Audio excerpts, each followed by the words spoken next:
لباس لکم وانتم لباس لہم، تمہاری بیوی تیرا لباس ہے، اور اللہ بیویوں سے کہہ رہا ہے کہ تمہارے خاوند تمہارا لباس ہے۔ جتنا لباس خوبصورت ہوتا ہے اتنا انسان پرکشش ہو جاتا ہے۔ جتنا آپ اپنے لباس کی حفاظت دیں، بیوی کی حفاظت کرو گے، بیوی خاوند کی حفاظت کرے گی، یہ رشتہ پرکشش ہو جائے گا، خوبصورت ہو جائے گا۔ اس میں ایک بات رہ گئی تھی، وہ ہے نساؤکم حرث لکم، یہ اسی میں آتا ہے لیکن تھوڑا سا آگے جا کے آتا ہے، تو اس دن بات وہ اذا سالک عبادی میں چلی گئی۔ تو نساؤکم حرث لکم فاتوا حرثکم انا شئتم، اس کا مفسرین نے ایک ہی مطلب بیان کیا جو فاتوا حرثکم انا شئتم، لیکن چونکہ میں ذمہ دار ہوں مجھے حرث سے ایک مطلب سمجھ آئے، میرے پیشے کا لفظ ہے نا حرث۔ اللہ نے یہاں عورت کو تشبیہ دی ہے کھیتی سے۔ میری آنکھ اس ماحول میں کھلی جہاں ہم پشتوں سے ذمہ دار چلے آ رہے ہیں۔ درخت جب پھل نہیں دیتا ہے تو ذمہ دار اس کو ڈنڈے مارتا ہے، اس کو گالیاں نکالتا ہے۔ کس طرح ذمہ دار ایک پودے کو پروان چڑھاتا ہے، یہ ہے تمہاری ذمہ داری اپنی بیوی، چونکہ تم نہیں کسی کے گھر گئے، تمہارے گھر کسی کی بیٹی آئی ہے، ماں چھوڑ کے، باپ چھوڑ کے، بہنیں چھوڑ کے، بھائی چھوڑ کے، سہیلیاں چھوڑ کے، اور اپنی ترتیب زندگی کو توڑ کر ایک بول پر تیرے گھر آئی ہے، تو پاگل تو آتے ہی اس کے ساتھ بدتمیز ہو رہا ہے، کبھی گالیاں دیتا ہے، کبھی تانے دیتا ہے، کبھی تیری ماں اسے کچھ سناتی، کبھی تیرا ابا اسے کچھ سناتا ہے، کبھی تیری بہنیں اسے کچھ سناتی ہیں۔ تو نے کھیتی کی راکھی کیا کرنی تھی، تو نے تو کھیتی کو آگ ہی لگا کے رکھ دی، تو یہ فصل کیسے دے گی، تو گندا دانہ اس میں سے نکلے گا۔ تو عورت کو اللہ تعالیٰ نے زمین سے تشبیہ دی، اور اس سے آنے والی اولاد کو کھیتی سے اللہ تعالیٰ نے تشبیہ دی، اور زمین سے کھیتی لینے کا ایک طریقہ ہے، ہل چلتا ہے، زمین نرم کی جاتی ہے، پانی لگتا ہے، پھر اسے اور نرم کیا جاتا ہے، پھر جڑی بوٹیوں کو صاف کیا جاتا ہے، اسے تیار کیا جاتا ہے، پھر اس میں دوبارہ ہل چلا کے بیج لگایا جاتا ہے، پھر اس بیج کی راکھی کی جاتی ہے، حفاظت کی جاتی ہے۔ جب وہ پانی مانگتا ہے پانی دیتے ہیں، چاہے رات کے 12 بجے بھی پانی کی ضرورت ہے، وہ پانی پہنچ رہا ہوتا ہے۔ وہ کھاد مانگتا ہے کھاد دیتے ہیں، وہ گوڈی مانگتا ہے گوڈی دیتے ہیں، پھر اس میں گندی جھاڑیاں پیدا ہوتی ہیں تو ہم الگ مزدور لگا کر ان گندی جھاڑیوں کو نکالتے ہیں، اور اب سپرے آ گئے ہیں کہ سپرے کرو تو صرف وہ گندی جو بوٹیاں ہیں وہ مر جاتی ہیں، فصل کو کچھ نہیں ہوتا۔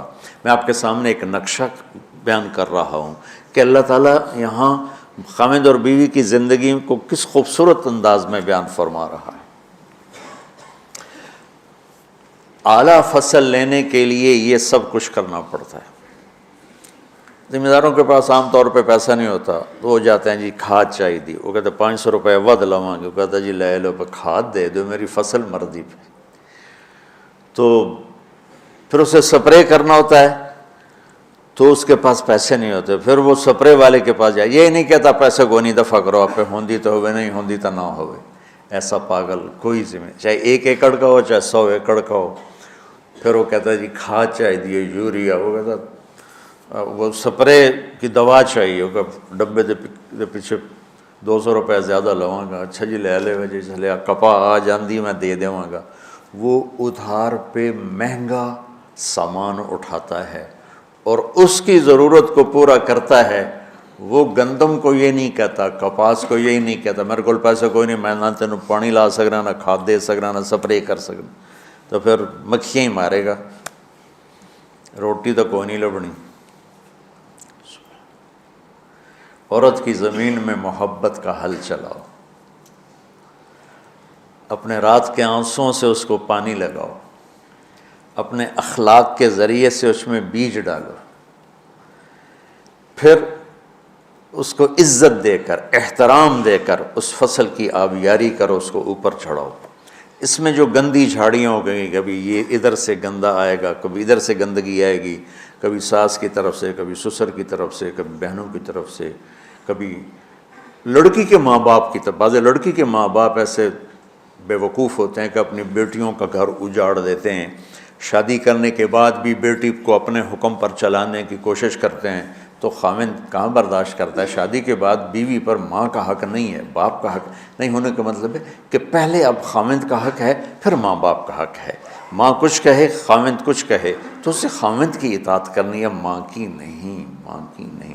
لیکن کچھ والدین ایسے ہیں جو اپنے بیٹیوں کو برباد کر دیتے ہیں، پیچھے سے ڈوریں ہلا ہلا ہلا، ایسے کیسز چھوڑے ہیں۔ زیادہ جو مسئلہ ہے وہ سسرالی مسئلہ ہے، تو اس میں وہ جو گندی جھاڑیاں پیدا ہوتی ہیں نا، ان کو وہ سلیقے سے نکالتا رہے نکالتا رہے نکالتا رہے نکالتا رہے اور اس کی حفاظت کرتا رہے۔ یہ جو آموں کا باغ لگتا ہے نا تو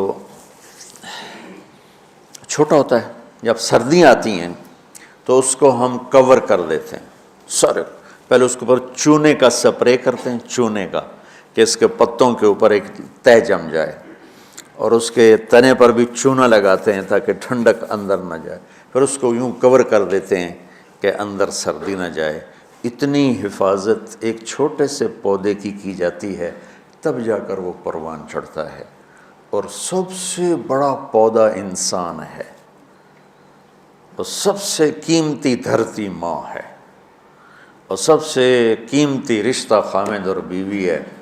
اور آج کے خاوند بیوی کو ماں کی گالیاں نکال رہے، بہنوں کی گالیاں نکال رہے، جیسے وہ خرید کے کسی لونڈی کو خرید کے لیں، کسی کی بیٹی ہے تو کھیتی، تم لوگ دورے والے اب جا رہے ہو، تمہاری شادیاں ہو گئیں، تو اللہ کے واسطے بچوں بدتمیز نہ بننا اپنی بیویوں کے ساتھ، یاد رکھنا میری باتوں کو۔ وہ جو گیت تم نے سنا نہیں میری عمر بھر کا ریاض تھا، میرے درد کی تھی وہ داستاں جسے تم ہنسی میں اڑا گئے۔ کہیں ایسا نہ کر دینا میری باتوں کو۔ اگر اپنی زندگی کو خوبصورت دیکھنا چاہتے ہو، عالی شان دیکھنا چاہتے ہو، اپنے اخلاق اچھے کر لو۔ چونکہ بیوی کی بات ہو رہی ہے، ورنہ ہر رشتے میں اسی کی ضرورت۔ ماں کا رشتہ ہے، محبت دینی پڑے گی، باپ کا رشتہ ہے، محبت دینی پڑے گی، بہنوں کا رشتہ ہے، بھائیوں کا رشتہ ہے، اولاد کا رشتہ ہے۔ اگر اولاد پر ہی ڈنڈے برساؤ گے تو تم سے متنفر ہو جائیں گے۔ میرے نبی نے کبھی یوں اپنے نواسوں کو ٹچ بھی نہیں کیا تھا، ایسے بھی نہیں کیا تھا، روزانہ جا کے ان کو ملتے، سینے سے لگاتے، اپنی نسبتوں کو منتقل کیا حسنین کی طرف، واعظ نصیحت نہیں کی۔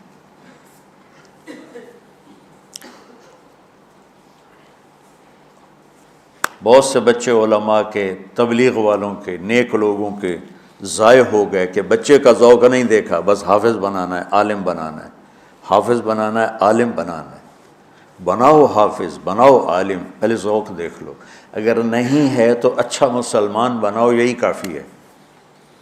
اگر زبردستی چلایا تو وہ بچہ نہ دین کا رہے گا، نہ دنیا کا رہے گا، نہ مدرسے کا رہے گا، نہ تبلیغ کا رہے گا۔ یہ لاکھوں مثالیں میرے سامنے ہیں۔